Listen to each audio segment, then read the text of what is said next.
Hello students, आप सभी लोगों का इस टू पे स्वागत है। मैं हूं आपका chemistry teacher Nagendra Singh. I have done BTech from IIT and I am teaching since last 15 years. अभी तक मैंने 25,000 से ज़्यादा बच्चों को पढ़ाया है और हज़ारों बच्चों को आईआईटीएन डॉक्टर बनाया है। अगली बारी आपकी है। So you know chemistry as a subject it's full with facts and figure. तो कई बार लोग इसको रटते हैं और ये इनके लिए मुश्किल सब्जेक्ट बन जाता है, बट यहाँ पे आप कॉन्सेप्ट्स को समझेंगे, रियलाइज़ करेंगे और ये सब्जेक्ट आपके लिए बहुत ज़्यादा स्कोरिंग और रैंक प्रोड्यूसिंग होने वाला है। तो चलिए देखते हैं आज के लेक्चर में कैसे ये चीज़ें रियलाइज़ करते हैं हम। ओके, हम लोग लास्ट क्लास में पढ़ रहे थे solution of Schrodinger wave equation. It's a very good, है ना, it's a very interesting to study Schrodinger wave equation. कुछ भूत टाइप का नहीं है, घोस्ट टाइप का, समथिंग जो हमको दिखाई भी नहीं पड़ रहा है, समथिंग जो अनसर्टेन है, जहाँ पे पाए जाने की प्रोबेबिलिटी ज़्यादा है। गजब चीज़ है, नहीं?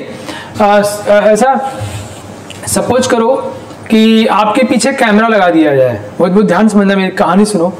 आज मैं कहानी शुरुआत करने जा रहा हूँ ना। आपके पीछे कैमरा लगा दिया गया, आप बहुत बड़े स्टार बन गए, समथिंग बहुत बड़े आदमी बन गए। तो 24 घंटे कैमरा लगा दिया गया, टक टक टक टक फोटो खींच रहा आपको। उसको हर सेकंड में फोटो खींचना है और वो फोटो को लोकेट करना आप कहाँ पर हो, तो ध्यान समझना। ऐसे ऐसे ये लोकेट करना आप कहाँ पर हो, ऐसे। कभी आप यहाँ चले गए, कभी यहाँ, कभी यहाँ, कभी यहाँ, कभी यहाँ, कभी यहाँ, फोटो खींच रहा हर जगह ऐसे। तो मान लो यहाँ पर आपका फोटो बहुत बार आ गया। ये एक ही व्यक्ति का फोटो, ध्यान रखना, तुम्हारा ही फोटो है। तुम्हारा फोटो यहाँ पर कई बार आया, तुम्हारा फोटो यहाँ पर भी कई बार आया, लेकिन यहाँ पर बहुत कम, यहाँ पर बहुत कम, बहुत कम, यहाँ पर बहुत ज़्यादा। तो जिन जिन जगहों पर आपका फोटो की डेंसिटी ज़्यादा है, ये डेंसिटी ज़्यादा है, ये डेंसिटी ज़्यादा है, ये डेंसिटी ज़्यादा है, मतलब उन जगहों पर आपने ज़्यादा टाइम स्पेंड किया है। बोलो यस नो। मैं फिर से कहानी सुनाता हूँ। आपके पीछे कैमरा लगा दिया जाए, उसको हर सेकंड पे आपका फोटो खींचना है और उस फोटो को दिखाना है आपकी position, dot dot dot dot dot से। तो ये डॉट डॉट डॉट है, तो जहाँ पर डॉट ज़्यादा हैं मतलब वहाँ आपने टाइम ज़्यादा स्पेंड किया है, या यूँ कह लूँ मैं कि वहाँ पे आपके पाए जाने की संभावना ज़्यादा है। वही तुम लोग पढ़ रहे हैं। तो वैसे ही बच्चों हम लोग साई की वैल्यू निकालते हैं, पूरा काम करते हैं। मेरी कहानी समझ आई आपको? आई थिंक आपको आ गई होगी। ओके, चलिए नाउ आपको शायद ये कहानी समझ में आ गई होगी। चलो बच्चों, तो एक तो हुआ solution of Schrodinger equation representation. कितना मजेदार बात है ना बच्चों।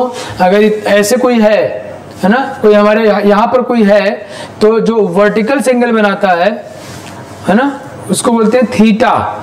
वर्टिकल क्या बोलते हैं? जेनिथ। और जो इसका प्रोजेक्शन धरती पे होगा और नॉर्थ एंगल बनाता है, it is called angle of azimuthal, azimuthal angle. Okay, और जो ये वर्टिकल के अलावा जो 90 माइनस थीटा है, इसको बोलते हैं angle of elevation. Obviously elevation ऊंचाई है। ये आपने समझा होगा, स्फेरिकल कोऑर्डिनेट में डिटेल में समझाया आपको।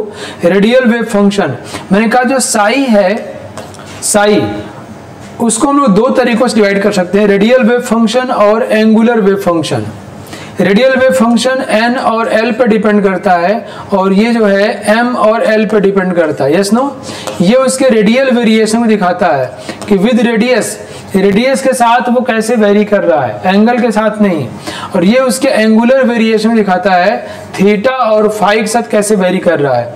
तो ये दोनों मिल करके बच्चा लोग, हमने इसको बहुत डिटेल में पढ़ा है प्रीवियस लेक्चर में, आपको शायद याद होगा। ये दोनों मिल करके इसको कंप्लीट करते हैं साई को।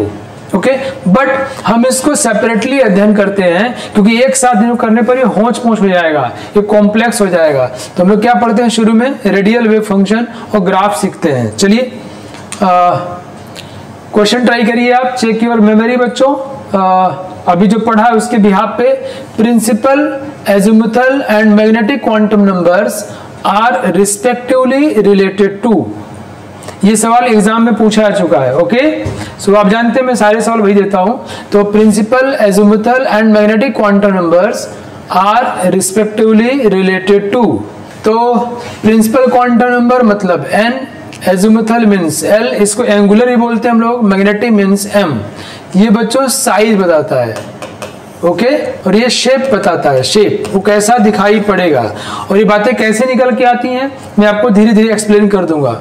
और ये बताता है ओरिएंटेशन, ओरिएंटेशन उसका ओरिएंटेशन किधर होगा, एक्स की तरफ, वाई की तरफ या जेड की तरफ। So answer will be B. तो बच्चों मेरा एक कोशिश होता है कि मैं चेक योर मेमोरी के माध्यम से, क्विज के माध्यम से, चेक योर कॉन्सेप्ट के माध्यम से वेरिएशन ऑफ क्वेश्चन लाता रहूं ताकि आप कवर अप कर ले। लेकिन आप लोग बहुत अच्छे हो। नाउ एक और सवाल ट्राई कर लो आप लोग। The radial nodes of 3s and 3p 3s and 2p orbitals are.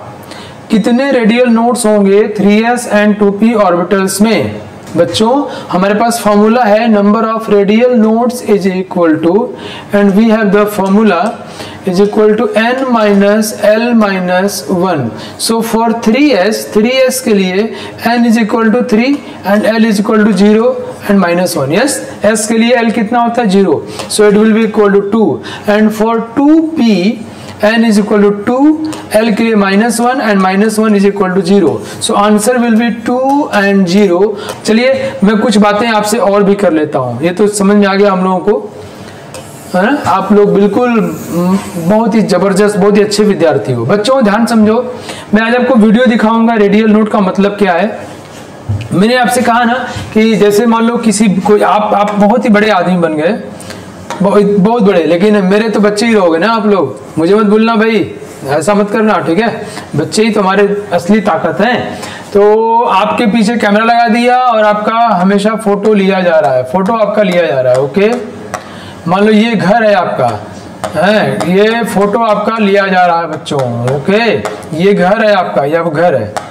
Okay okay बच्चों, आपका फोटो लिया जा रहा है, राइट राइट राइट राइट। ये फोटो है आपके, अलग अलग टाइम पर ये आपके फोटो है बच्चों।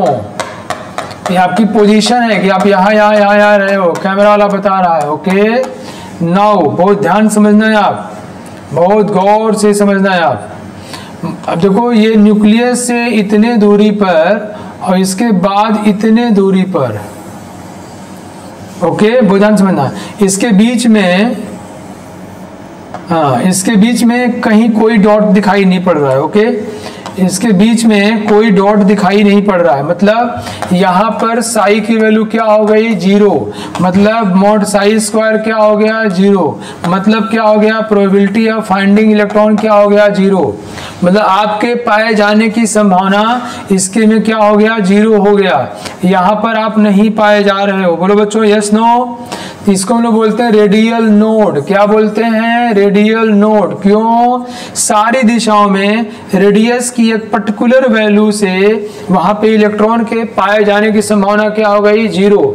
तो रेडियल नोड कितने होते हैं उसी का फॉर्मूला हमने पढ़ा n minus l minus 1। Clear बच्चों? That's radial node. मैं आपको रेडियल नोड सिखा रहा था। ओके, अगर एक पर्टिकुलर एंगल पे, मैं कहूँ कि हर तरफ नहीं, एक पर्टिकुलर एंगल पे यहां से यहां तक इलेक्ट्रॉन के पाए जाने की संभावना क्या हो गई 0। एक पर्टिकुलर एंगल पे, थीटा एंगल पे, बाकी जगह है इस एंगल पे 0 हो गया, तो उसको बोलते हैं एंगुलर नोड और उसकी वैल्यू कितनी होती है l। अब इन दोनों को जोड़ दें क्या आ जाएगा बच्चों n माइनस 1, सॉरी उन दोनों को जोड़ देंगे हम लोग तो क्या आएगा n माइनस 1। n माइनस 1 मतलब radial node plus angular node. Is that clear? तुम्हारा फॉर्मूला याद रखना, खूब सवाल पूछे जाते हैं, लड्डू क्वेश्चन है, खा जाना है इसको। Number of radial nodes n minus l minus 1, number of angular nodes l, and total number of angular radial nodes equal to n minus 1। Clear?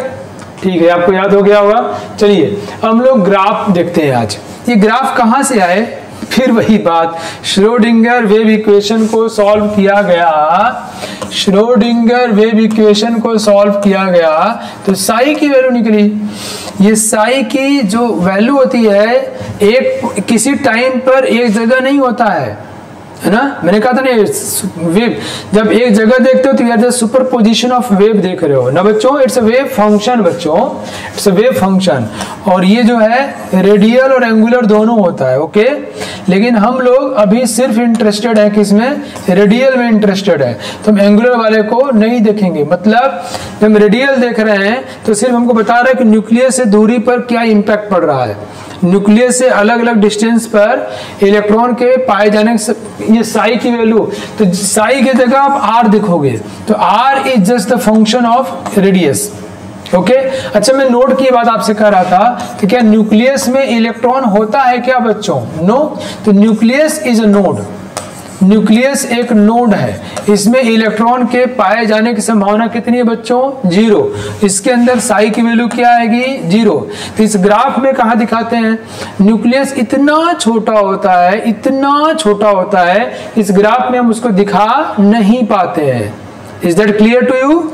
इस ग्राफ में न्यूक्लियस दिखाई नहीं पाते हैं। ये जो ग्राफ ड्रॉ करते हैं, देखो ये देखो रेडियल वेव फंक्शन है, यहाँ न्यूक्लियस से दूरी है, ये अलग अलग के लिए 1s के लिए लिखा हुआ है, ओके बच्चों। तो ये यहाँ से न्यूक्लियस से शुरू हुआ है, न्यूक्लियस है यहाँ शुरू हुआ है। अब न्यूक्लियस को हम रिप्रेजेंट नहीं कर पाते एग्जैक्टली, हम कहें न्यूक्लियस से 0 दूरी, तो 0 ही बहुत, मतलब वो वहीं शुरू हो जाता है ना। आपको पता है ना, मैंने बताया था अगर न्यूक्लियस एक टेनिस का बॉल हो तो इलेक्ट्रॉन जो है 5 किलोमीटर दूर चक्कर मारता है, तो आप समझो इलेक्ट्रॉन 5 किलोमीटर दूर है तो न्यूक्लियस टेनिस का बॉल है, मतलब कितना दूरी में अंतर है। मतलब अगर इलेक्ट्रॉन को मैं यहाँ चक्कर माराऊंगा तो न्यूक्लियस तो हम लोकेट ही नहीं कर पाएंगे, पॉइंट की तरह हो जाएगा। Yes no? मुझे उम्मीद है आपको मेरी बात समझ में आ रही होगी, ठीक है। सो श्रोडिंगर वेव इक्वेशन, अगर मैं इस ग्राफ को आपको समझाने की कोशिश करता हूं बच्चों, लेट्स सी। चलिए ये देखो, वो ग्राफ ऐसे ड्रॉ किया है, बट फिर भी मैं थोड़ा ड्रॉ करके बताना चाहता हूं आपको, थोड़ा आपको इंटरेस्ट आ जाए। तो ये रेडियल वेव फंक्शन है बच्चों, इट्स अ वेव फंक्शन, ये वैसे जैसे साई यूज करते हो। और इधर क्या है, आर है, आर रेडियस, ठीक है, ये रेडियस है और इधर रेडियल वेव फंक्शन है। किसके लिए लोग पढ़ने जा रहे हैं, 1s के लिए, धीरे धीरे सीखेंगे 1s के लिए। ये सब NCERT में ड्रॉ किया हुआ है, तो आपको बड़े गौर से सीखना है, बहुत अच्छे बच्चों, ठीक है। 1s को हम लोग ऐसे भी लिख सकते हैं कि हम लोग R10 ड्रॉ करने जा रहे हैं, 10 मतलब L, ये आपको याद है ना बच्चों, ये होता है N की वैल्यू और ये होता है L की वैल्यू। L की वैल्यू 0 मतलब S और ये 1s हो गया। ये ग्राफ जो बच्चों पाया गया, ये जो ग्राफ पाया गया वो ऐसा पाया गया, ये ऐसे, है ना। ये कैसे पाया गया, श्रोडिंगर वेव इक्वेशन से, है ना। ये कभी इसको टच नहीं किया ना बच्चों, ये लगा कि अब टच करेगा तब टच करेगा, कहीं टच करता नहीं है। तो दो लाइंस जो लगता अब छुई तब छुई और कभी नहीं छूती हैं, उनको बोलते हैं हम लोग एसिम्पटोट। क्या बोलते हैं, एसिम्पटोट्स। वो दो लाइंस, तो ये दोनों क्या है, अब छुई तब छुई या कहीं नहीं छूती है, ओके। ये देखो न्यूक्लियस के पास में इसके R की वैल्यू बहुत ज्यादा है, किसके लिए, 1s के लिए, ठीक है बच्चों। ऐसा ग्राफ पाया गया, कैसे पाया गया, श्रोडिंगर वेव इक्वेशन को सॉल्व करके। कई लोग इसी में अपना टाइम बर्बाद कर लेते हैं कि सर कैसे पाया गया। अरे भाई, जो आपके कोर्स में नहीं है, बीटेक में नहीं है, तो अभी क्यों सीखना चाह रहे हो, अभी सीखना चाह रहे हो मतलब अपना टाइम वेस्ट करना चाह रहे हो। ऐसी बहुत सारी चीजें मैंने भी टाइम वेस्ट किया है कि मैं सोचता था कि ये क्यों होता है, क्यों होता है, और सब लोग कहें कि अभी क्या ना, सीखने का एक तरीका है। कोई बच्चा पैदा हुआ और कहे कि मुझे अंग्रेजी बोलना है या संस्कृत बोलना है, तो पहले उसको अल्फाबेट सीखने होंगे, नहीं मुझे संस्कृत बोलना है, तो इट इज नॉट पॉसिबल भाई, स्टेप बाय स्टेप। नहीं, अगर कोई जिद करता है तो मतलब वो सीखना नहीं चाहता और टाइम वेस्ट कर लेगा, तो आपको ऐसा नहीं करना है। अभी आपके कोर्स में जो है, और आपको पता है ना कि मैं जो पढ़ाऊंगा वो बहुत ज्यादा सिखाता हूँ, जो कोर्स में है उसको पूरा अच्छे से कवर करता हूँ। तो बच्चों श्रोडिंगर वेव इक्वेशन को सॉल्व किया जाता है तो साई की वैल्यू निकल के आती है, ये साई ही है लेकिन साई की एक पर्टिकुलर डायमेंशन को रेडियल वेव फंक्शन को रिप्रेजेंट कर रहे हैं हम लोग, तो वो ऐसा आया किसके लिए 1s के लिए। यहाँ कोई पूछे अच्छा न्यूक्लियस एक नोड होता है लेकिन नंबर ऑफ नोड्स में न्यूक्लियस को काउंट नहीं करते हैं, ये बातें आपने नोट कर लेनी चाहिए। न्यूक्लियस परमानेंट नोड है, उसमें इलेक्ट्रॉन कभी नहीं होता है, तो हम लोग न्यूक्लियस को नोड में कभी काउंट नहीं करते हैं, ठीक है। और 1s के लिए ये वैल्यू बहुत ज्यादा है, ठीक है। चलिए आगे बढ़ते हैं हम लोग। अब यही ग्राफ जो हम लोग 2s के लिए ड्रॉ करते हैं बच्चों, तो आप यहाँ पे देख रहे हैं, you can see here 2s, देखो ये रेडियल वेव फंक्शन है, ये r2s मतलब 20, ये ग्राफ ऐसा आया, देखो ये ऐसा आया और ये ऐसे चला गया, ठीक है। चलिए मैं इस ग्राफ को यहाँ फिर से ड्रॉ कर लेता हूँ ताकि आपका अंडरस्टैंडिंग और अच्छा हो जाए, ठीक है बच्चों। देखो इधर क्या हमारा रेडियल फंक्शन 20 वेव फंक्शन, और इधर क्या बच्चों रेडियस, ठीक है।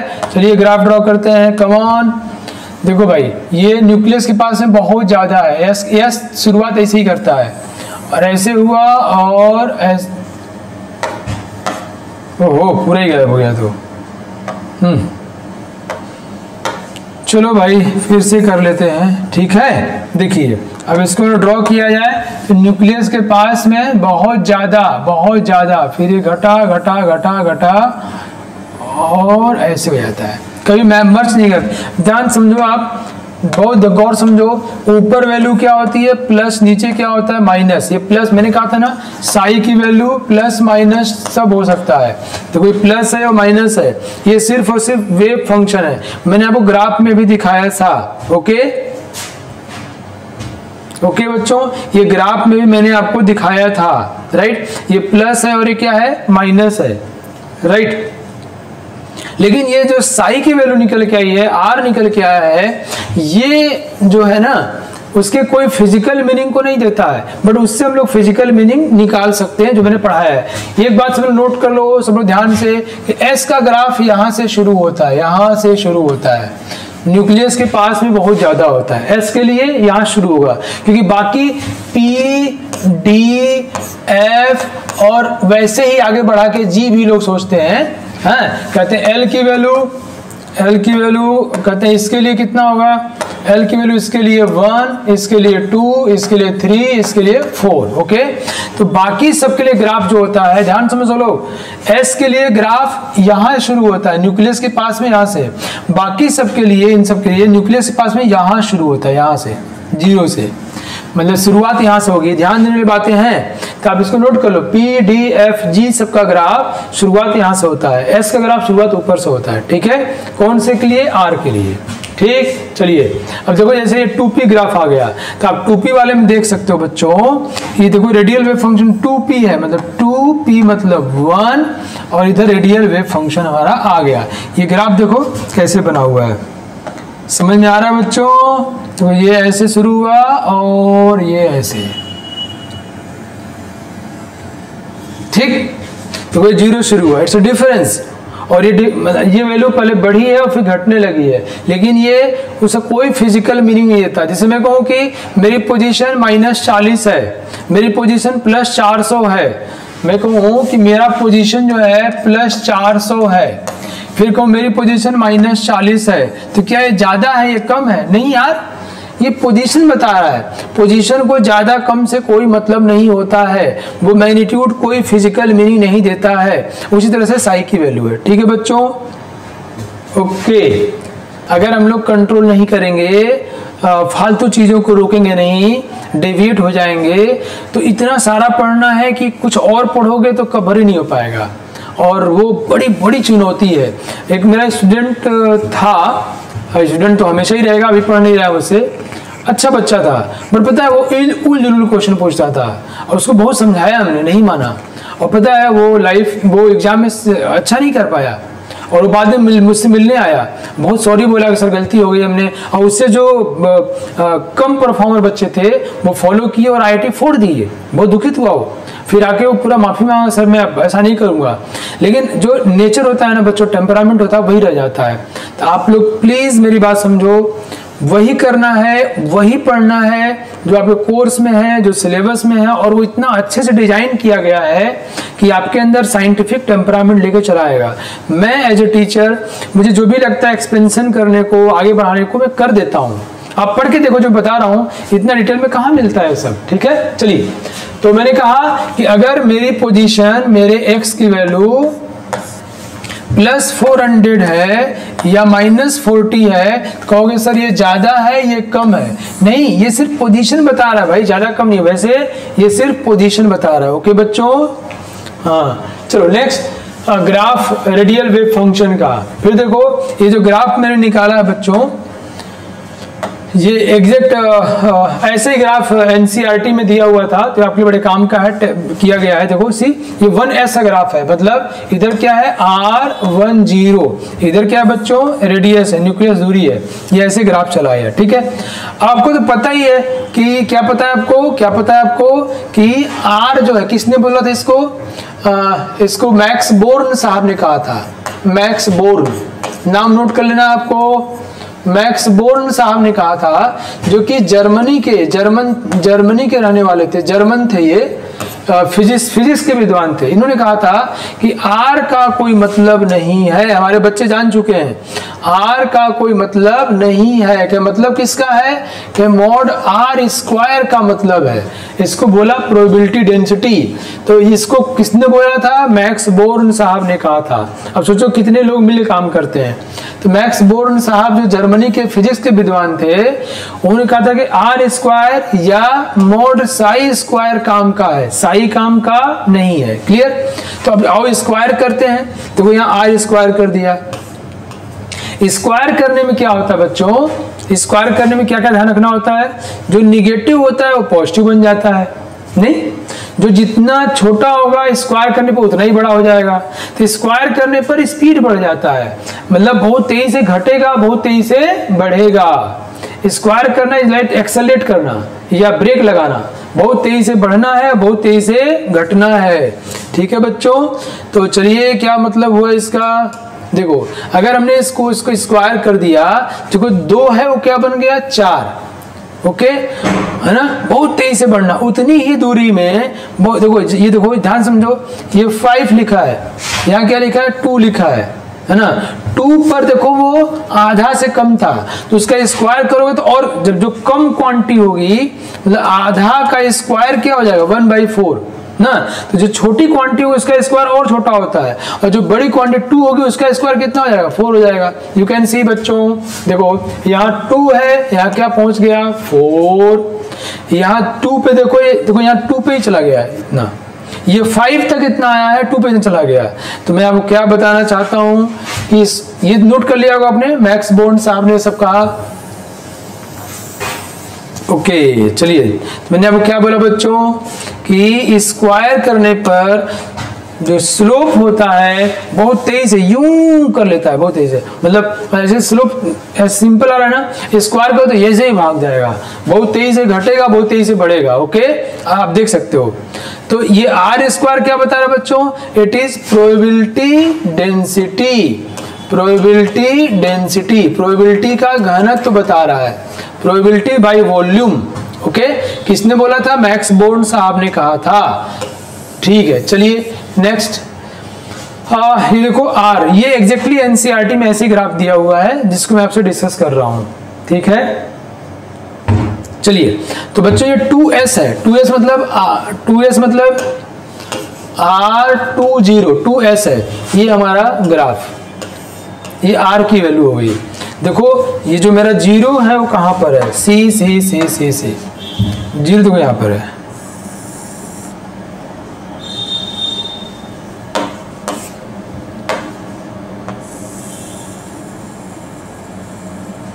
ऐसे है ना। आप क्या देख रहे हो बच्चों कि ये 2s ग्राफ जो है ये ऊपर प्लस है और नीचे क्या हो गया माइनस, ऐसे ये ग्राफ है हमारा सी, ये ग्राफ है दिस वन ग्रीन वाला, प्लस था अब माइनस हो गया, माइनस हो गया। ये बताने के लिए मैंने प्लस माइनस लिखा आपसे, तो कोई माइनस है या प्लस है, ताकि 2s की वैल्यू प्लस माइनस दोनों होगी। और जब इसका हम लोग स्क्वायर करेंगे, प्रोबेबिलिटी डेंसिटी निकालेंगे, तो दोनों देखो 0 है, 0 के दोनों ऊपर रहेगा, ये बताना चाह रहा है। ओके, समझ में आ रहा है बच्चों? ये जो 0 के ऊपर रहेगा, तो यहाँ पर ये निगेटिव हो गया, 0 के नीचे आ गया, कौन सा है? r है। r की वैल्यू निगेटिव हो सकती है, बट r स्क्वायर की वैल्यू ऑलवेज पॉजिटिव, देखो you can see here. Okay, और ये ग्राफ कैसा हुआ? यू कैन सी ऐसा, यहाँ 0 हो गया। देखो ये, अब एक बात और समझो ध्यान से बच्चों, कम ऑन एवरीवन, जहां 0, जहां पे r 0 होगा वहां पे r स्क्वायर भी तो 0 होगा ना भाई। तो ये जहां पे 0 है वहां पे देखो ये भी 0 हो गया, और 0 मतलब क्या हुआ? जहां 0 होगा वहां क्या हो जाएगा? नोड हो जाएगा। जहां 0 क्या हो जाएगा? वहां पर नोड हो जाएगा। तो 2s में नोड मिलता है कैसे? n minus l minus 1, n की value 2, 0 minus 1 is equal to 1। तो 2s में एक नोड मिलेगा, 1s वाले में कोई नोड नहीं मिलेगा। देखो 1s में देखो कहीं कोई नोड नहीं है। ओके, 2s में देखो नोड कहाँ बोलोगे? जहां पे वो टच कर जाए, जहां पे इसको टच कर जाए, जहां पे टच कर जाए, इस लाइन को, 0 वाली लाइन, कहीं नहीं टच किया है। लगता अब टच किया, तब टच किया, टच तो कहीं किया ही नहीं है। जबकि 2s वाले में देखो यहाँ पे टच कर दिया बच्चों, नोड हो गया। तो ये देखो ग्राफ ऐसे आया, और फिर देखो फिर क्या हुआ? ये ग्राफ यहाँ से ऐसे उठ के ऐसे जा रहा है। ये कौन सा ग्राफ है? 2s वाला, ये स्क्वायर कर दिया है, प्रोबेबिलिटी डेंसिटी। समझ में आ रहा है बच्चों? मैं बताऊं कि इतना क्लोज वैल्यूज होती है ना, इतना क्लोज होती हैं, उसको दिखाना मुश्किल होता है।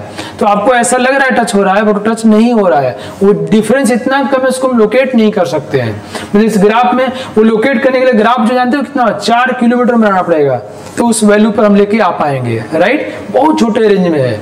ठीक है, आप लोग समझो ना, आप बात को समझो आप लोग। जैसे मैं कहूँ कि एक व्यक्ति जो है एक अमरूद खाया, एक जो है 4 लाख अमरूद खा गया, तो 4 लाख तुलना में जब ग्राफ बनाओगे और आपको 4 लाख भी दिखाना और 1 भी दिखाना है, तो वो बहुत बड़ा अंतर हो जाएगा। ग्राफ जो है बहुत दूर तक निकल जाएगा।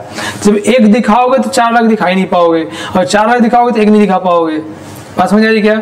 तो 4 लाख दिखा रहे हो तो 1 बहुत छोटा हो जाएगा, इतना छोटा नजर ही नहीं आएगा। तो सिमिलरली ये वैल्यू इतनी करीब हो जाती है, आपको नजर ही नहीं आता है। ठीक है, चलिए 2s वाला भी, ये 2s वाला भी एक नोड के बाद इसको टच नहीं कर रहा है, ये थोड़ा ऊपर बना हुआ है, थोड़ा सा ऊपर, बहुत थोड़ा ऊपर।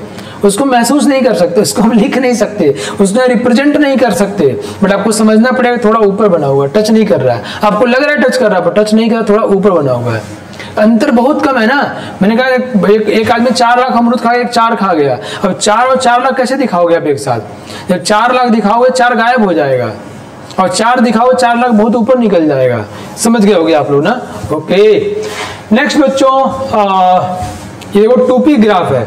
हम बता चुके हैं आपको कि 2s के अलावा बाकी सब ग्राफ 0 शुरू होते हैं। देखो 0 शुरू हुआ है, ग्राफ ऐसा है, ये ऐसा ग्राफ से सवाल आजकल खूब पूछे जा रहे हैं, तुमको बन जाना है हीरो। अब इसका स्क्वायर करोगे तो नेचर तो ऐसा ही होगा, बट स्टीप हो जाएगा। ग्राफ विल बी स्टीप, इसका स्लोप बहुत तेजी से बढ़ेगा, बहुत तेजी से घटेगा। ठीक है, देखो बहुत ध्यान समझो कैसे मैं इसको बता सकता हूं। जो यहाँ पर 10 के लिए वैल्यू है, यहाँ 10 के लिए वैल्यू बहुत कम आ गया, और जो वैल्यू देखो यहाँ पर अगेन देखो यहाँ 0.15 है, तो 0.15 बहुत ज्यादा वैल्यू नहीं होता, तो इसका स्क्वायर 0.02 आ गया। 0.15 स्क्वायर क्या 0.02 हो गया, बोले यस नो। अगर ये 1 से ज्यादा होता तो इसका स्क्वायर और ज्यादा हो जाता, 1 से कम होने पर स्क्वायर कम हो जाता है। ओके, तो ये उसका ग्राफ है, और वो हमेशा पॉजिटिव रहा तभी हमेशा पॉजिटिव रहेगा। अगर वो निगेटिव रहा तो निगेटिव पॉजिटिव कर देते। ठीक है, तो चलिए मैं पहले आपको कुछ और इसको सिखा दूं, थोड़ी बातें, फिर बातें करता हूं। कुछ बातें आपको और सिखा दूं मैं, ये सब समझ में आएगी आप लोगों को। बच्चों अगर मैं 3s का ग्राफ ड्रॉ करता हूं, मेरे पास जगह कहीं पर है क्या? यस, यहाँ है। ओके, मुझे अगर 3s से ग्राफ ड्रॉ करना हुआ, जो कि मैंने यहाँ पर लिया नहीं है, आपको आइडिया दे देता हूं मैं। अगर मुझे 3s का ग्राफ ड्रॉ करना हुआ, 3s मतलब R30, इधर क्या हुआ? Radial wave function. चलिए ग्राफ ड्रॉ करते हैं हम लोग। तो क्या करेंगे हम लोग? एस का है, ये 3s का है ना, तो ये यहाँ शुरू होगा, ओके, और ये निगेटिव हुआ, पॉजिटिव हुआ, और ये ऊपर आ जाएगा। ठीक है, समझ में आया आप लोगों को? हाँ, एक बार क्या हुआ, ये प्लस, फिर माइनस, और फिर प्लस। देखो पहले पीक जाया था, इसको पीक बोलते हैं। क्या बोलते हैं इसको, मतलब आगे बताऊंगा मैं आपको, भी छोड़ो, वो प्रोबेबिलिटी वाला बताऊंगा।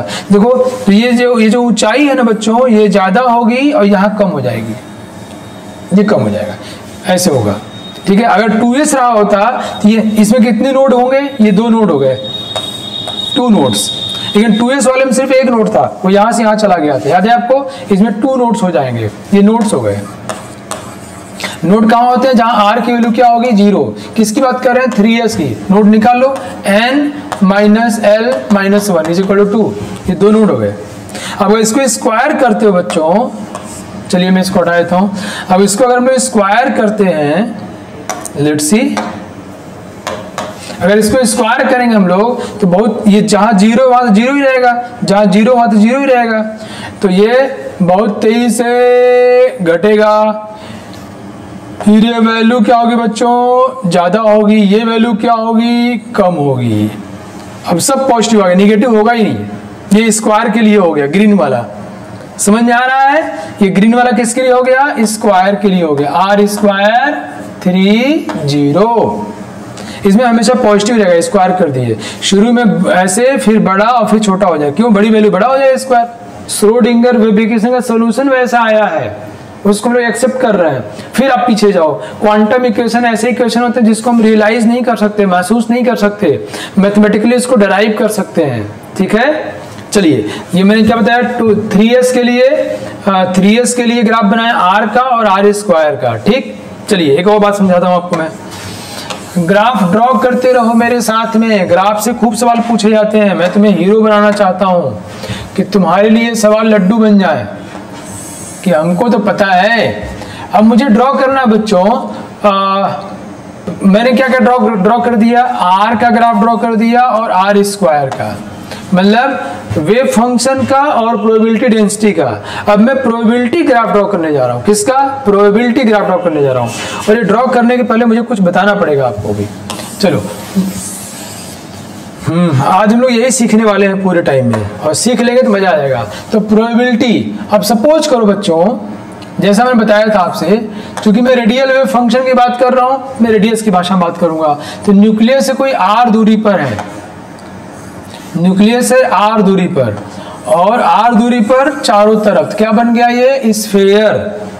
ठीक है, और न्यूक्लियस से r प्लस dr दूरी पर एक स्फीयर बनाओ, r प्लस dr, ये हो गया r प्लस dr, मतलब ये थिकनेस कितनी हो गई, ये थिकनेस हो गई dr की थिकनेस हो गई।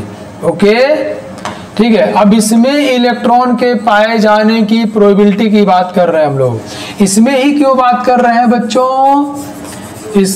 क्योंकि जो r की वैल्यू है, मतलब रेडियल वेव फंक्शन है, वो दूरी बढ़ने के साथ साथ देखो यहाँ पे r चेंज हो रहा है, तो चेंज हो रहा है, बोले यस नो। तो जब वो चेंज हो रहा है तो हमें तो यूज करना ही पड़ेगा, हम उसको कांस्टेंट नहीं मान सकते। तो अब इसका वॉल्यूम कितना होता है, volume of this spherical shell dv, this is equal to surface area 4 pi r square into dr। ठीक है, ये इसका वॉल्यूम हो जाएगा। किसी ने मुझसे पूछा था सर ये कैसे आएगा, हालांकि मैंने उसका व्हाट्सएप पे उत्तर कर दिया था। किसी ने व्हाट्सएप पे क्वेश्चन पूछा था व्हाट्सएप ग्रुप पे, तो मैंने उसका उत्तर किया था।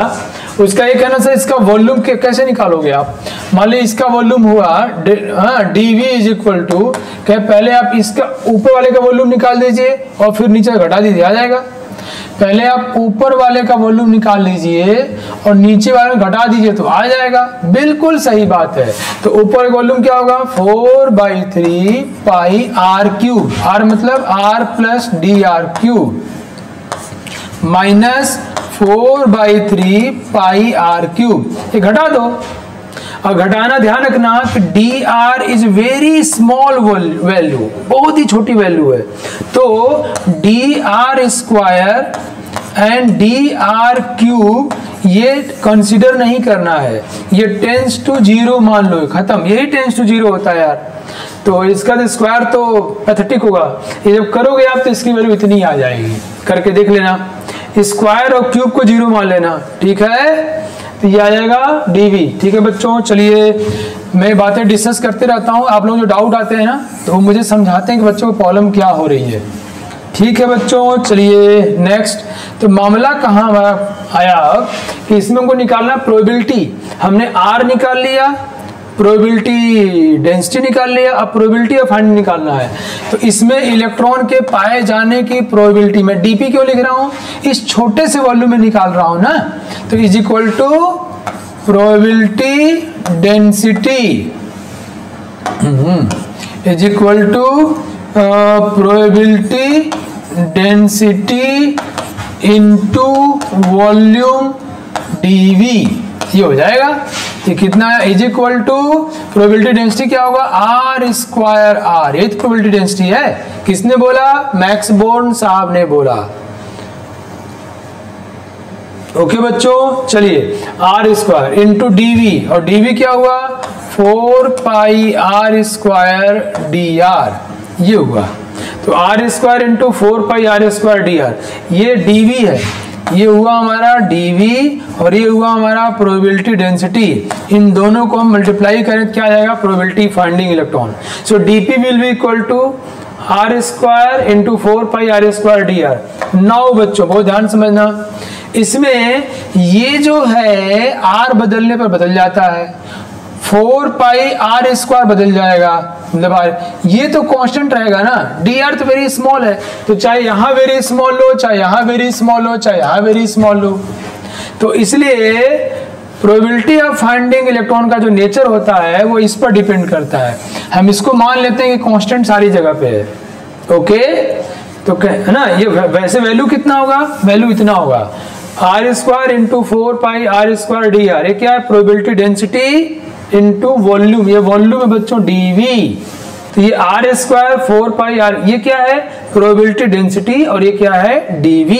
इनका गुणा करेंगे, मल्टीप्लाई क्या आ जाएगा, dp आ जाएगा। ठीक है, तो बच्चों चलो ध्यान सुनो मेरी बात, मैं इसको मिटाता हूँ, मैं इसको नोट कर रहे होगे आप लोग ना। देखो ये ग्राफ, अगर मैं ग्राफ की बात करूं, चलो आ जाओ, देखो ये मैं आपको एक सिखा तो दूं भाई, कमॉन कमॉन कमॉन बच्चों। अगर ये ग्राफ हमारा 1s का है बच्चों r के लिए, तो r स्क्वायर 10 के लिए ग्राफ क्या होगा, पता है ना हम लोग क्या होगा, पहले ड्रॉ तो कर लूं मैं। ये ऐसा होगा, ये बहुत तेजी से घटेगा, बहुत ऐसे हो जाएगा। ओके, ये हमें ग्राफ किसका ड्रॉ करना है बच्चों, ये हो गया देखो प्रोबेबिलिटी डेंसिटी का ग्राफ, वो हो गया वेव फंक्शन ग्राफ। अब ग्राफ ड्रॉ करना हम लोगों को प्रोबेबिलिटी ऑफ फाइंडिंग इलेक्ट्रॉन का, प्रोबेबिलिटी ऑफ फाइंडिंग इलेक्ट्रॉन का जो कि सबसे इंपॉर्टेंट क्वांटिटी है r के साथ में।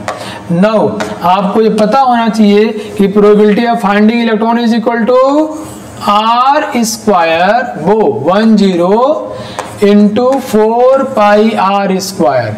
यही मैं आपको समझा रहा था, है ना। डी आर को यहाँ पे नहीं लिया गया, क्यों, डी आर क्वांटिटी हर जगह चिपकी रहेगी, वो सभी के लिए मतलब इन्फिनिटेसिमली स्मॉल, हर जगह कांस्टेंट वैल्यू है, राइट बच्चों, वो नेचर को चेंज नहीं करेगा। चलिए ध्यान सीखते हैं हम लोग, चलो बच्चों, चलो कंसंट्रेट कर जाओ।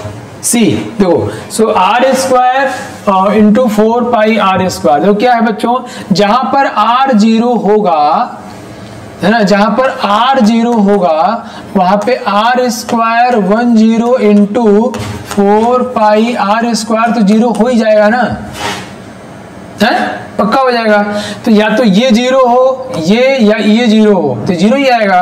तो बच्चों मामला ये बनता है कि r0 मतलब यहां पर 0 हो, तो चाहे ग्राफ s के लिए ड्रॉ करो, चाहे p के लिए, चाहे d के लिए, चाहे f के लिए, किसी के लिए भी, तो s के लिए प्रोबेबिलिटी डेंसिटी ग्राफ तो ऊपर शुरू हो रहा है, वेव फंक्शन ग्राफ तो ऊपर शुरू हो रहा है, लेकिन प्रोबेबिलिटी ग्राफ नीचे शुरू होगा। क्यों ऐसा होगा, क्योंकि r की वैल्यू 0 है, तो पूरी वैल्यू क्या आ जाएगी 0। आप लोग समझ गए कि नहीं। तो प्रोबेबिलिटी ग्राफ की शुरुआत बच्चों नीचे से होगी, यहां से होगी। तो ये जैसे देखो अब r की वैल्यू बढ़ेगी, देखो ये क्या हो रहा है, ये घट रहा है, आर स्क्वायर लगातार घट रहा है, ये लगातार घट रहा है, लेकिन ये तो जीरो ही हो गया था। तो जब जीरो से बढ़ेगा और ये घटेगा तो दोनों की वैल्यू बीच में एक दिया मैक्सिमम हो जाएगी, मैक्सिमम हो जाएगी और फिर घटने लग जाएगी। ये ऐसा क्यों हुआ? अब ये फिर क्यों घट रहा है? क्योंकि इसकी वैल्यू घट रही है। देखो इसकी वैल्यू जीरो की तरफ पहुंच गई।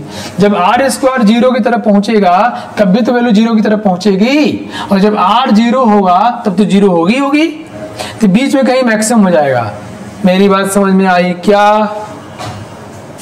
फिर से बताता हूं मैं आपको, ये तीनों ग्राफ को कंपैरिजन करना है आपको, और ये मैं जो पढ़ा रहा हूं सब एनसीईआरटी में दिया हुआ है, समझाया कम गया है, तो आपको समझना पड़ेगा बच्चों। देखो ये 1s ग्राफ है, ये ग्राफ का नेचर ऐसे गया, ये वेव फंक्शन ग्राफ, किसका ग्राफ है? वेव फंक्शन का। अगर ये मैंने प्रोबेबिलिटी डेंसिटी ग्राफ यूज कर दिया तो वैसा ही होगा, थोड़ा स्टीप स्लोप के साथ। 1s में दिक्कत नहीं है क्योंकि पॉजिटिव पॉजिटिव पॉजिटिव रह जाएगा, अगर नेगेटिव होता तो पॉजिटिव करते हैं हम। अब देखो प्रोबेबिलिटी ऑफ फाइंडिंग इलेक्ट्रॉन क्या होता है, मैंने आपको बहुत डिटेल में समझाया। Probability density into volume, probability density into volume, ठीक है। ये देखो प्रोबेबिलिटी डेंसिटी और वॉल्यूम है, इन दोनों में कोई भी जीरो हो जाए तो प्रोबेबिलिटी क्या हो जाएगा? जीरो। जब आर की वैल्यू जीरो होती है, आर की वैल्यू जीरो, तो जीरो होगा ही होगा। तो बच्चों चाहे एस हो, चाहे पी हो, चाहे डी हो, चाहे एफ हो और चाहे जी हो, कोई सा भी हो, आर की वैल्यू जीरो होगी तो प्रोबेबिलिटी वाला ग्राफ जीरो होगा। लेकिन बाकी तीनों, बाकी सब में नोट करने की जरूरत नहीं है, एस में जरूरत है, क्योंकि एस में आर और आर स्क्वायर जीरो पे जीरो नहीं होते, लेकिन प्रोबेबिलिटी जीरो ही होगी। समझ में आया क्या? क्योंकि यहाँ आर स्क्वायर जीरो हो गया, भाई दो चीजें हैं मल्टीप्लाई कर रहे हो, जीरो जीरो हो जाएगा।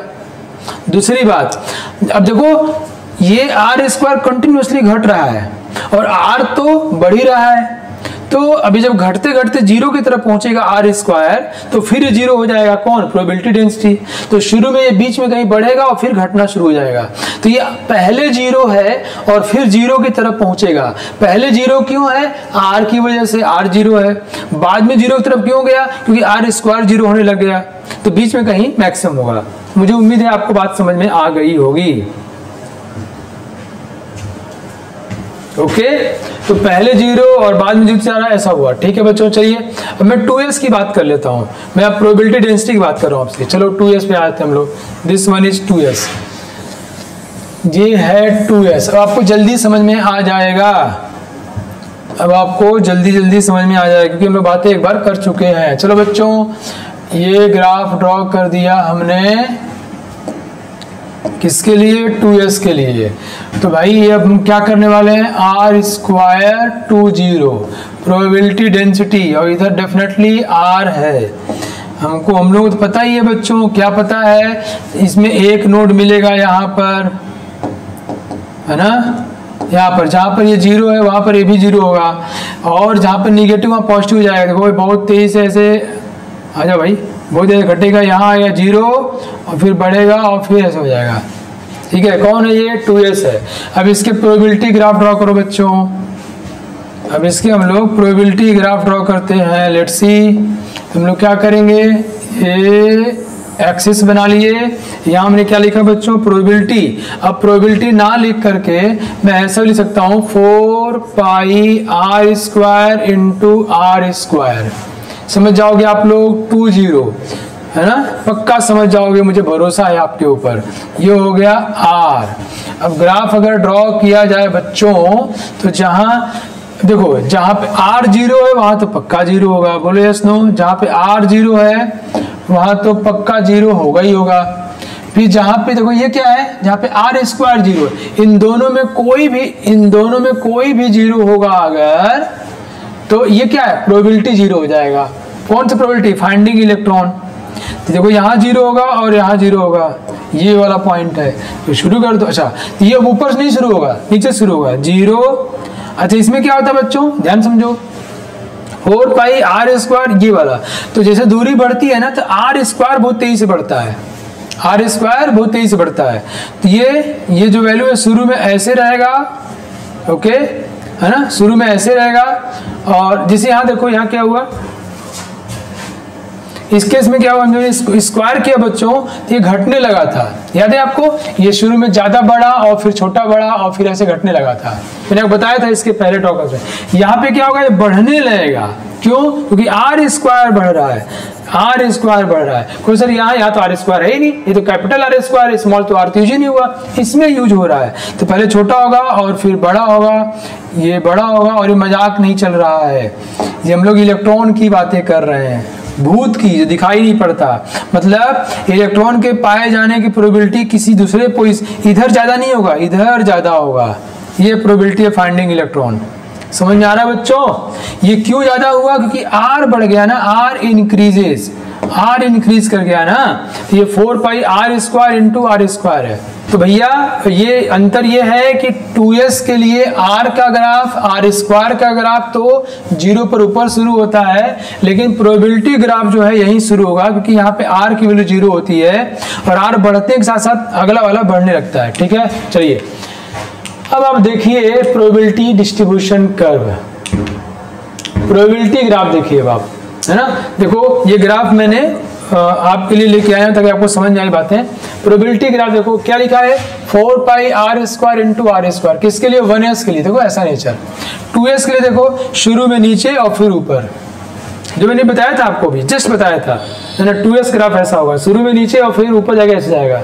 ठीक है, अगर मैं 2p की बात करता हूं तो 2p में तो बच्चों कोई नोड होता नहीं है, अगर मैं 2p की बात करता हूं तो फिर ड्रॉ कर लेते हैं। चलो कम ऑन, आप लोग भी अपनी कॉपी पर ड्रॉ करते रहो, मैं भूल जाता हूं ना यार। 2p मतलब 2 1 R21 रेडियस, और 2p ग्राफ कहाँ शुरू होता है, सबका ग्राफ 0 शुरू होता है, सबका ग्राफ 0 शुरू होता है, s को छोड़ करके। ये 2p का है तो स्क्वायर करो, क्या आएगा, कर लो यार स्क्वायर। देखो बच्चों इसको अगर स्क्वायर करोगे मतलब आर स्क्वायर 2 1 और ये आर ग्राफ ड्रॉ करना है, चलो चलो चलो कर लो भाई, तो स्क्वायर भी वैसे ही होगा, और क्या, ये थोड़ा ऐसे टाइप का हो जाएगा, स्लोप ऐसा उल्टा पुल्टा कर दोगे। जब इसमें तो 0 शुरू होगा ही होगा, और इसका प्रोबेबिलिटी ड्रॉ करोगे प्रोबेबिलिटी भी वैसे ही हो जाएगा, क्यों, इसमें तो एक ही है, नोड कहीं मिला नहीं, 4 pi are square into r square, ये ग्राफ हो जाएगा इसी टाइप का। तो 2p वाले में तीनों ग्राफ एक ही टाइप के होंगे। वाह, मुझे उम्मीद है कि आपको पूरी बात समझ में आ रही है। नेक्स्ट बच्चों प्रोबेबिलिटी डेंसिटी ग्राफ, वही जो मैंने आपको सिखाया है, अब मुझे यही सिखाना था, तो मैं आपको एक वीडियो दिखाता हूँ। ठीक है, एक वीडियो देखो, उसमें जो मैंने आपको ये कहा था कि आपके पीछे कैमरा लगा दिया जाए, वीडियो देखने के लिए कुछ भूमिका बनाए थे ताकि वीडियो को आप ज़्यादा अच्छे से कैच कर सको। आपको पीछे कैमरा लगा देता हूँ आपके पीछे, और लगातार फोटो खींचे और उस फोटो को यहाँ पे लोकेट करें ऐसे। तो जो मैं कहूँ ये लोगों का लोकेशन है, तो क्या कई लोगों का लोकेशन है, बहुत सारे लोगों का, नहीं नहीं नहीं नहीं, ये एक ही आदमी का अलग अलग टाइम पर लोकेशन है। तो जहां पर ज्यादा डॉट मिलेंगे वहां पर वो आदमी ज्यादा टाइम स्पेंड किया है, बोले सुनो, जहां पे डॉट कम मिलेंगे वहां पे वो आदमी कम टाइम स्पेंड किया है, जहां डॉट ज्यादा मिलेंगे वो आदमी टाइम ज्यादा स्पेंड किया है, और जहां पे डॉट हमको नहीं मिल रहे हैं वो वहां आदमी नहीं है, तो यहाँ उसके पाए जाने की संभावना ज्यादा है। ओके, तो इसको हम लोग क्या बोल देंगे, इसको बोलेंगे नोड। नोड मतलब जहां पर उसके पाए जाने प्रोबेबिलिटी क्या हो गई, 0। बहुत अच्छे बहुत अच्छे। तो बच्चों अब इसको देखना, आपको डॉट से दिखाया जा रहा है। ओके, एक वीडियो, उस वीडियो से आपको थोड़ा और अच्छा समझ में आएगा। तो मैं वो सब कुछ करना चाहता हूं जिससे ये पता है, ये सबसे कठिन चीज है एटॉमिक स्ट्रक्चर का, स्ट्रक्चर ऑफ एटम का। और फिर बोलूंगा 99% लोग इस तरह से पढ़ाते ही नहीं है, छोड़ देते हैं, कुछ कुछ बग दिया काम खत्म। मैं मैथमेटिकल रिलेशनशिप बता रहा हूं और बताऊंगा आपको भी, ग्राफ बता रहा हूं, वो हैमिल्टोनियन ऑपरेटर बताया था आपको, आपने नोट किया होगा। तो एक तरीके से धीरे धीरे आपको पता नहीं चल रहा होगा या पता चल भी रहा होगा, पहले दिन से लेके आज तक में आपके अंदर थोड़ा आइडिया बिल्डअप हो गया, थोड़ा आप श्रोडिंगर समझ गए कि अच्छा ये कुछ है। उसी कैट थ्योरी कितनी इंपॉर्टेंट है ना, एक किताब है ना श्रोडिंगर कैट थ्योरी, बड़ा गजब है ना, कि जो बिल्ली हमने डब्बे में देखा मर चुकी है, तो कह रहे वो अभी जिंदा है किसी जगह पर, सेम टाइम पर मर गई फिर भी, और जिंदा है तो मर भी गई है कहीं पर वो। कहीं वेव मोशन, डुअल बिहेवियर, क्या है ये, क्या है पता नहीं समझ में आया, तो नहीं समझ में आई थी तो क्वांटम है। तो अल्टीमेटली आप लोग समझ गए कि ये कुछ कॉम्प्लेक्स चीज है, कैसे सॉल्व होता है, Hamiltonian operator, wave function, radial, angular, azimuthal, whatever. So that's beautiful, आप लोग रियली समझ गए हो। Now let's see, just focus. ये देखो वीडियो, बताया जा रहा है बच्चों ऑर्बिटल क्या है, ये बताया जा रहा है। देखो इलेक्ट्रॉन की पोजिशनिंग है, और ये अंदर न्यूक्लियस है, इलेक्ट्रॉन क्लाउड है जो अलग है ना, और जहां पे इलेक्ट्रॉन नहीं होते उसको हम क्या बोलते हैं, नोड। ओके, अब देखो ये एस ऑर्बिटल है, इस तरह से ये एक एस ऑर्बिटल अंदर था, दूसरा एस गया है, दो अलग ऑर्बिटल्स हैं, राइट। ये 1s वाला अंदर वाला ऑर्बिटल है, 1s वाला, ओके, और 2s वाला ये बड़ा वाला है, ओके, न्यूक्लियस। देखो अब हम 2s वाले की बात करेंगे तो 2s वाला ऑर्बिटल जो है ये बड़ा वाला हो जाएगा, ठीक है। और फिर हम नोड दिखाएंगे आपको कि नोड वो पोजीशन जहां पे इलेक्ट्रॉन के पाए जाने की संभावना क्या है, 0। लेट्स सी, तो ये देखो नोड, जिसमें नोड यहाँ पे इलेक्ट्रॉन नहीं है बच्चों, ओके, ये गया 1s था, ये 2s गया, और 2s वाले में देखो यहाँ पर क्या है, नोड, इलेक्ट्रॉन के पाए संभावना क्या है, 0। 1s में कोई नोड नहीं है, बट 2s में नोड है। क्लियर, ये 1s है और 2s है। समझ में आया क्या, मजा आया आप लोगों को? ठीक है, मुझे उम्मीद है आपको कुछ बातें क्लियर हो रही होंगी। नाउ जैसा मैंने आप लोग बताया बच्चों कि ग्राफ जो है 2p, 3d, 4a, 5g सबका सेम होता है। इन सबों ग्राफ एक टाइप का होता है। क्यों ऐसा होता है? चलो सभी लोग आ जाओ भाई, अब जल्दी जल्दी सवाल की भाषा में कन्वर्ट होते हैं हम लोग। अब 4 नंबर कलेक्ट कहीं तक बढ़ जाए। कैसे सवाल बनते हैं? यस, वाओ, ग्रेट बच्चों। क्लाउड मतलब बादल, बादल मतलब इलेक्ट्रॉन बहुत ज्यादा हैं, इलेक्ट्रॉन बहुत ज्यादा हैं तो इलेक्ट्रॉन का बादल आ गया, ठीक है, मतलब उस पूरे स्पेस में इलेक्ट्रॉन दिखाई पड़ रहे हैं, राइट। वाह, ग्रेट बच्चों, आपको अच्छा लग रहा है ये जान के, मुझे बहुत अच्छा लग रहा है यार। तो देखो n माइनस एल माइनस 1 क्या है? ये number of radial node, number of radial node. इसकी value 2p, 3d, 4a, 5g इन सभी के लिए क्या आएगा? 0 आएगा, है ना। क्या आएगा? 0। कैसे? 2p में देख लो, n की 2p में n की value 2 -1 -1 is equal to 0। 3d में कर लो भाई, n की वैल्यू 3 -2 है ना, ये l की वैल्यू 2 -1 इज इक्वल टू 0। समझ में आया आपको?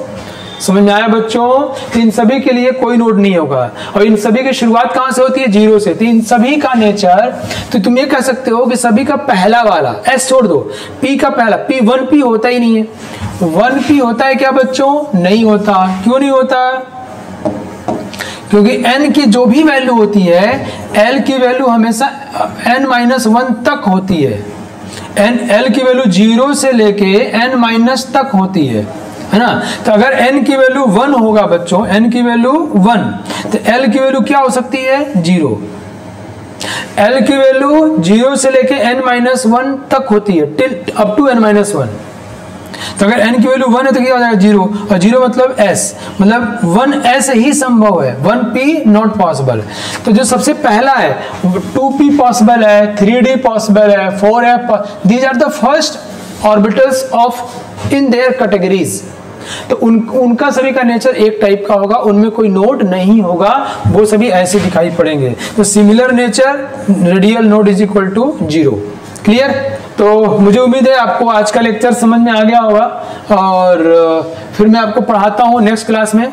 तब तक अपना ध्यान रखिए। 1-2 लेक्चर्स और लूंगा, मैं वो क्वांटम नंबर पूरा खत्म कर दूंगा, और श्रोडिंगर वेव इक्वेशन समझा दूंगा, मैं एंगुलर वेव फंक्शन को भी समझाऊंगा, सरफेस डायग्राम समझाऊंगा। सो मैं समझाऊंगा मतलब आप इतने काबिल बन जाओगे कि आप दूसरों को समझाओगे। लोग कहेंगे श्रोडिंगर बहुत आसान है, तुम बहुत कठिन है, तुम बोलोगे बहुत आसान है ना। कोई बोले तब इसको सटीक बताओ, क्या सटीक तो होता ही नहीं, वो अनसर्टेन होता है। तो अनसर्टेनिटी समझाता हूं कि वो अनसर्टेन कैसे है और क्यों है। ठीक है बच्चों, सो मिलते हैं नेक्स्ट क्लास में। अपना ध्यान रखिए, खुश रहिए, जय Hind. On IS2ON study is always on. Concepts के बेहतर रियलाइजेशन के लिए IS2ON पर बने रहिए।